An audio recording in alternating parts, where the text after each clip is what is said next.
Hello, welcome to Get in the Mix. My name's Jake and we're upstairs today in the Get in the Mix studio, and what we're going to do is take a quick look at the stem tracks with the S8 controller. Now most of you probably already know the stem tracks and the S8 controller, so what I'm going to do is just give you a brief overview as to how they work and what you can do with them in terms of incorporating them into a full set.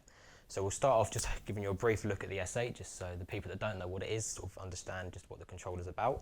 So you've got a 4-channel mixer in the middle, which is all analog as well as digital, so you can actually use this standalone as just a basic mixer. Either side you've got two essentially D2s, which are another product done by Native Instruments as well. So on here you've got 2 LCD screens, which means you can actually avoid looking at the laptop as much as possible, which is a very good feature they've included on here. You've also got effects banks at the top, and you've got pads down the bottom as well for cue points, loops, beat jump, all the good stuff like that. Bottom below that you've got a touch strip as well, just for moving the track around, nudging it into place if you want to get it in sync. Then you've got your usual transport control down the bottom, so you've got a sync button, cue button and a play button. So that's a basic look at the S8, just a quick overview. So let's jump straight into the stems.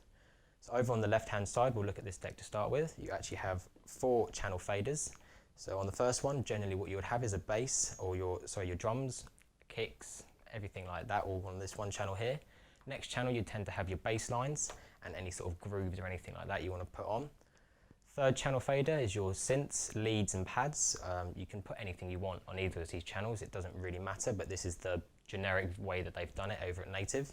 And on the last track you have your effects, vocals, anything sort of good like that on the end of it. So just to show you what to start off with, what we'll do is bring all the channel faders down, we'll start playing the track, and then we'll slowly bring up, got the drums on this one here, and you've got a bass line on this one here, and then pads as well on this one. We haven't got any vocals, so I won't be able to show you that on this track, but we'll have a look at another vocals track in a minute. So, what you can do to start off with, if you just want to jump straight into it, along the bottom here you actually have 4 rotary knobs and 4 on buttons, which can control many different things. So to start off with, you have a filter, which is a low pass and a high pass. So if I turn that on now, you've got a high pass filter, and you can just hear the bass line coming through, but it takes away all of the low end from the kicks, and you can bring that back in just by bringing it down or turning it off. Then you also have a low pass as well. So you keep all these ones going the same as normal. You're just literally doing the drums on that one there. So you've got none of the hi-hats or snares or anything going on. Then you can bring it back in. Again, the same way, either turn it off or just bring the rotary knob back up. On the next channel across, using the arrows here, you've got effects sends, which controls the amount of the dry or wet towards the effects banks, which are along the top here. So to control where your effects going firstly, you've got to make sure you arm it using the arm arrow over here, and that then takes all of the channels from here, puts it through to the effects bank at the top. You've got your on and off buttons for the effects at the top here. So if we just wanted to put a basic delay over the drums, all you need to do is turn the effects on the drums, turn it to 100%, get the track playing, and as you can hear, it's only doing that to the drums. Everything else, not being touched at all. And you can just go straight back into it as you were before. So that can work across all 4 channels, so you can choose to have, if you didn't want your drums, you could just choose to do the bass line, and you can choose to do the lead. Just put a little reverb on top of that if you wanted to. As you can hear, it's ever so slightly coming through. Just like that, create a few different tweaks on it, just to make it a little bit more different than your usual straightforward mixing. You can control different elements of the actual track itself. So let's quickly go over to this track here, where I've got one that's actually got a bit of a vocal loaded up into it. So if we just bring it back to here, all you have to do is when you're playing it, you've actually got, as you can hear, a bit of vocals on there. Then you've also got a bit of percussion as well. Same again, if you wanted to just send it to your effects, turn it on.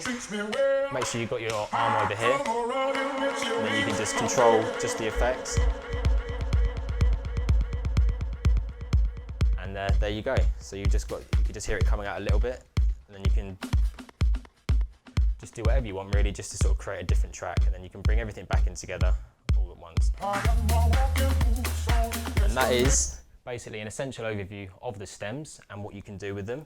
There are a few more different features that you can go in more depth in, but what we'll do is we'll do another video that will dive more in depth, and we'll do a full for about 5-10 minute mix, and we'll show you some of the more in-depth features of the stems and how you can use it with the S8, and we'll also maybe get a few different controllers out as well, just to show you what other controllers can be used with the stem track.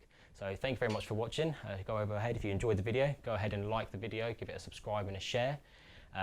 Check out our website, which is www.GetintheMix.com, or head over to our Facebook page as well. We've always got different competitions, loads of stuff going on all the time. Drop down to our showroom in Colchester. We'll always be happy to give you a hand. Thank you very much.